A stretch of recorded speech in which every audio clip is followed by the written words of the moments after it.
Bismillahirrahmanirrahim. Assalamualaikum warahmatullahi wabarakatuh.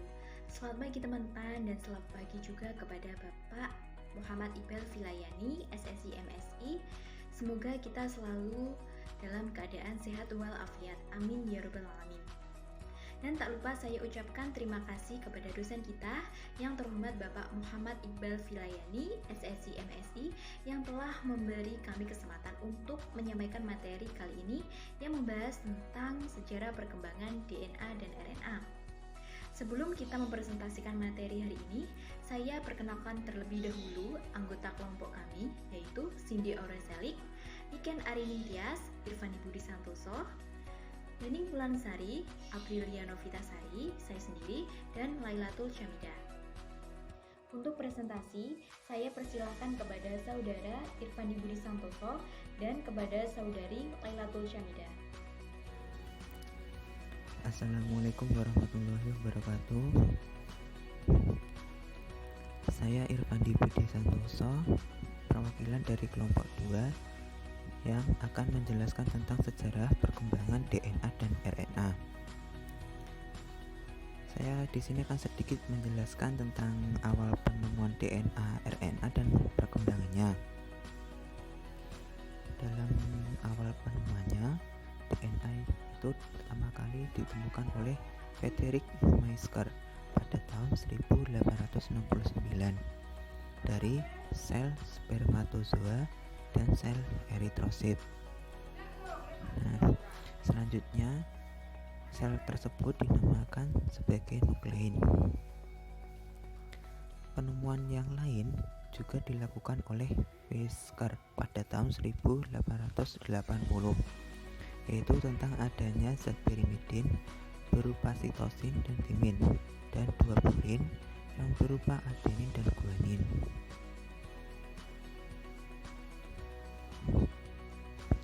Setelah penemuan tersebut dilengkapi pula oleh penemuan dari Levin pada tahun 1910 tentang adanya gula 5 karbon ribosa, gula deoksiribosa dan asam fosfat dalam inti. Keberadaan DNA tersebut sebagian besar di dalam nukleus, tetapi ada pula yang terdapat dalam mitokondria. Kemudian pada tahun 1953, Francis Crick dan James Watson menemukan model molekul DNA sebagai suatu struktur heliks berantai ganda yang lebih dikenal dengan heliks ganda Watson-Crick.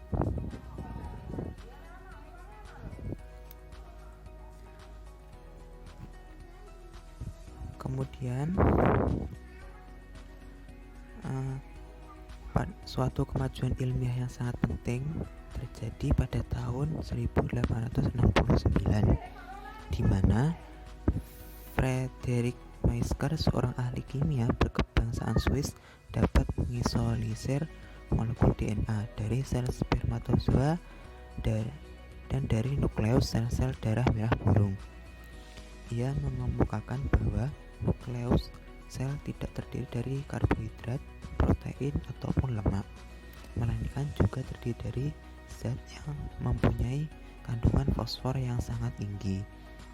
Oleh karena zat itu terdapat dalam nukleus, maka zat itu disebut nuklein, dan nama ini kemudian lebih dikenal dengan asam nukleat dikarenakan asam juga ikut menyusunnya. Asam nukleat ini terdiri dari dua tipe, yaitu asam deoksiribonukleat atau disingkat dengan DNA dan asam ribonukleat atau yang dikenal dengan istilah RNA.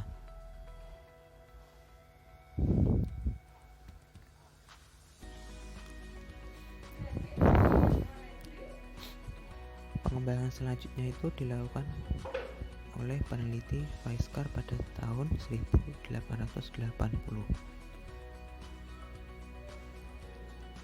yang mana sebelumnya kan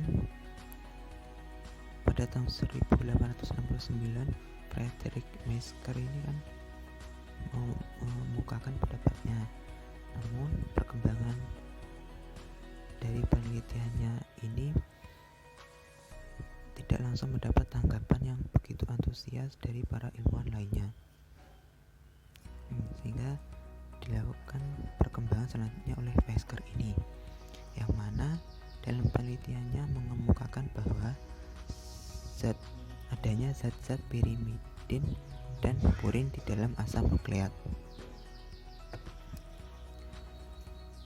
Hasil penelitian yang dikemukakan oleh Mesker ini kemudian dikembangkan kembali oleh Albrecht Kossel yang menemukan adanya 2 pirimidin berupa sitosin dan timin dan 2 purin berupa guanin dan adenin di dalam asam nukleat.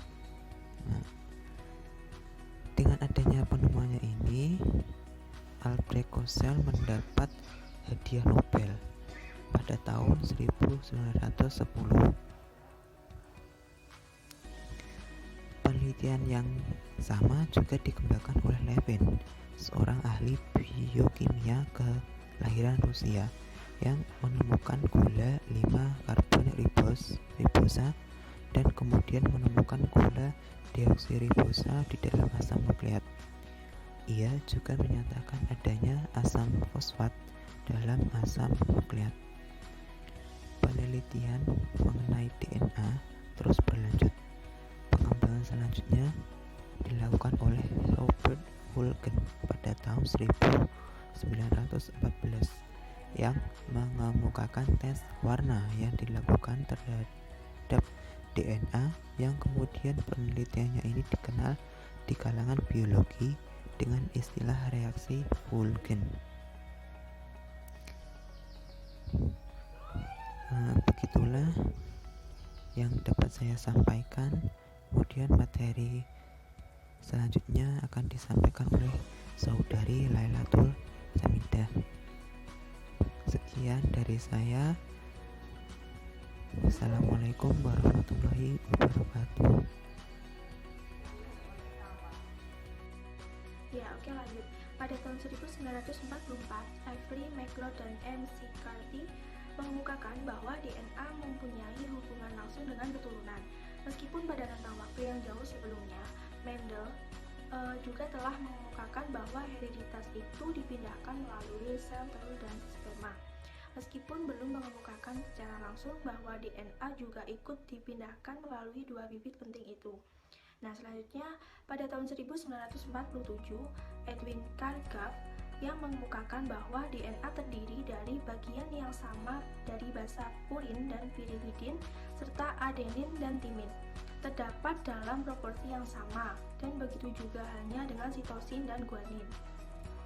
Nah, pada penelitian berikutnya yang dilakukan oleh Maurice Wilkins yang menggunakan difraksi sinar X dalam mempelajari struktur protein dengan metode kristalografi. Nah, dalam penemuannya ini mengemukakan bahwa basa-basa purin dan pirimidin dalam molekul DNA terletak dalam jarak 3,4 A. Mereka juga mengemukakan bahwa molekul DNA ini tidak terbentuk sebagai sebuah garis lurus, akan tetapi berpilih menjadi spiral, dan setiap 34A tersebut merupakan satu spiral penuh.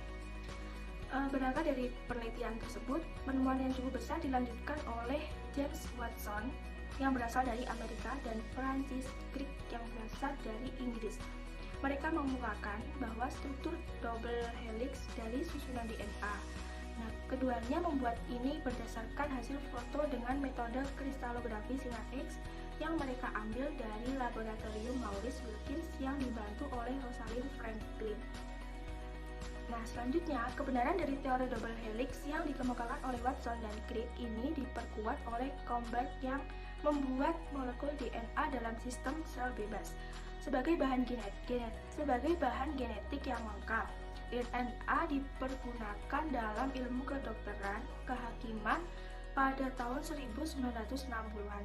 Sekitar 7 tahun setelah penemuan Watson dan Crick yang pertama kali diterapkan di Inggris.